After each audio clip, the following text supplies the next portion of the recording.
Rama Lakshmana సీతాదేవిలను ఉద్దేశిస్తూ comments చేసినటువంటి ప్రకాష్ రాజు తన వివరణ అయితే ఇచ్చుకున్నాడు. నేను కూడా హిందూ ధర్మాన్ని అదేవిధంగా అన్ని ధర్మాలను గౌరవిస్తాను.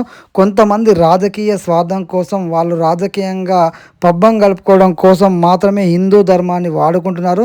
నా అలాంటి వాళ్ళ మాట్లాడిన మాటల్ని వక్రీకరిస్తూ నా మీదే కామెంట్ చేస్తున్నారు అని చెప్పేసి ప్రకాష్ రాజు అయితే తన వివరణ ఇచ్చుకున్నాడు.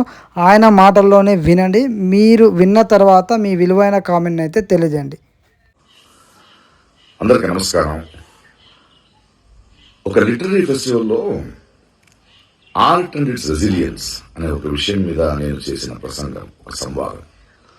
దాని నుంచి కొన్ని మాటల్ని మాత్రం తీసుకుని దాన్ని వక్రీకరించి నేనేదో అవతార పురుషుడు శ్రీరాముడిని ఎటకారం చేశానని, హిందూ ధర్మాన్ని హర్ట్ చేసే ఫీలింగ్స్ ఇచ్చానని కొందరు ఊగుతున్నారు. అన్ని ధర్మాన్ని అందరినీ ప్రేమించే నాకు అవసరమైతే లేదు.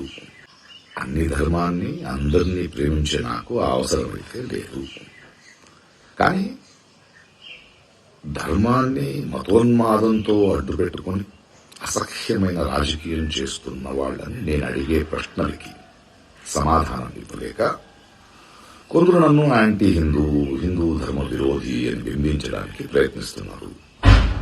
పాపం వాళ్ళ ఏడుపు, వాళ్ళ కష్టం నాకు అర్థమవుద్ది. సో వాళ్ళకి సమాధానం చెప్పాలి. ఇప్పుడు ఏమైందంటే, నేను ఇప్పుడే తమిళనాడు ఎలక్షన్స్ అయిపోయి కొంచెం తోట పనిలో ఉన్నాను. వర్షాకాలం వస్తుంది, ఎండాకాలం ఎండ్ అవుతుంది, చెట్లు మొక్కలతో మాట్లాడుకోవాలి. సో ఆ పనిలో ఉన్నాను. త్వరలో వస్తాను.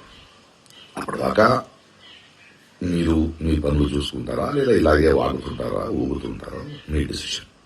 Okay, bye.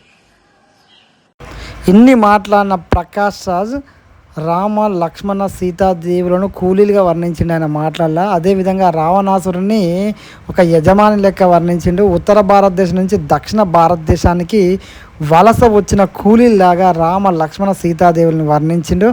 దీని మీదనే హిందువులందరూ ముక్త కంఠంతో ఖండించారు.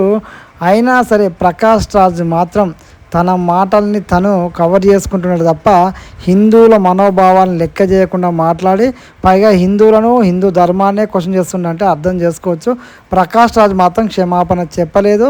ఆయన విధానం ఏది, త్వరలోనే వస్తాను, మళ్ళీ చూస్తాను, మాట్లాడుకుందాము అంటే ఇంకా హిందూ ధర్మం మీద కానీ లేదంటే ఇంకో రకంగా మాట్లాడడానికి సిద్ధంగా ఉన్నాడు తప్ప క్షమాపణ చెప్పడానికి మాత్రం సిద్ధంగా లేదనే విషయం ఆయన మాటల్లో స్పష్టంగా అర్థమవుతుంది.